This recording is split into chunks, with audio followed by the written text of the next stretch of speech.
After watching the elevated bridge installation process, it's clear that the title, Infrastructure Giant, is well earned.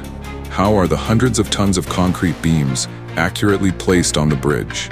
How does the bridge erection machine carry out its tasks at high altitudes? Let's see the full process through construction footage. The large machine arriving from the tunnel is China's first-generation bridge lifting machine, independently developed. It's a mobile bridge erection machine designed by the China Communications Second Highway Engineering Bureau, playing a crucial role in bridge construction. Once the concrete beams arrive, the machine deploys two vertical walls and moves the lower one to the pier position, securing it to bear the weight of the machine. After this, the front tires are raised to a suspended state, and the machine begins moving slowly until the upper vertical wall aligns with another bridge pier. During this movement, the machine appears unstable, but it's safely supported by the lower vertical wall and counterweights at the rear.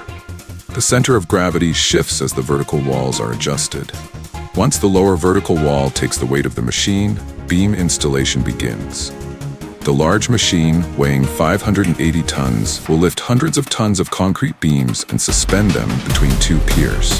The SLJ900, China's first-generation bridge erection machine, is 91 meters long, 74 meters wide, and 9 meters tall. Its practicality and safety have greatly contributed to bridge construction in China. Once the beams are in position, they are slowly lowered by workers. Concrete beams come in two types, prefabricated and cast in place. Prefabricated beams speed up the process and save time, while cast-in-place beams are used for larger bridges.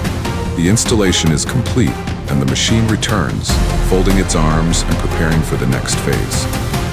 Watching the process, it's amazing how quickly these heavy beams are placed. The prefabricated beams have been crucial in speeding up construction. Did you get the earlier question right? Let us know in the comments.